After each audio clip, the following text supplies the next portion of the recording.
சூப்பராக சுவையாக கிராமத்து ஸ்டைலில் ஒரு மீன் குழம்பு எப்படி செய்கிறதுன்னு பார்க்கலாமா? நான் இன்றைக்கி மண் சட்டி தாங்க வச்சுருக்கேன். மண் சட்டியில் கொஞ்சம் நல்லா சூடானதுக்கப்புறம் நல்லெண்ணெய் ஊற்றிக்கிறேன். நல்லெண்ணெய் காஞ்சதும் அரை ஸ்பூன் வெந்தயம் போட்டுக்கோங்க.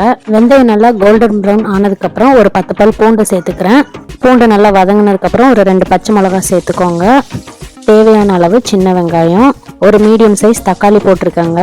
இப்போ குழம்புக்கு நம்ம ஒரு பேஸ்ட் ரெடி பண்ணிக்கலாம். 2 பெரிய வெங்காயம் சேர்த்துருக்கேன், 2 தக்காளி, வீட்டில் அரைஞ்ச குழம்பு மிளகா பொடி சேர்த்துருக்காங்க. இதை நல்லா பேஸ்ட்டாக அரைச்சிட்டு நம்ம கரைச்சி வச்சிருக்க புளி தண்ணியில் கரைச்சிருங்க. தேவையான அளவு உப்பு போட்டு நல்லா கரைச்சிக்கோங்க. கரைச்சி வச்சிருக்க புளிக்கரைசல் எடுத்து நம்ம பாத்திரத்தில் ஊற்றிக்கலாம். குழம்பு நல்லா கொதி வந்ததுக்கப்புறம் கொஞ்சம் நல்லா குழம்பு வத்தட்டுங்க. வத்தினதுக்கப்புறம் நம்ம கழுவி க்ளீன் பண்ணி வச்சுருக்க மீனை சேர்த்துக்கலாம். மீன் போட்டுட்டு ஒரு 5 நிமிஷம் தாங்க மீன் நல்லா குக் ஆகி வெந்து வந்துடும். அதுக்கப்புறம் நம்ம அடுப்பை ஆஃப் பண்ணிவிட்டு சர்வ் பண்ணலாம். மீன் குழம்பு தயார்.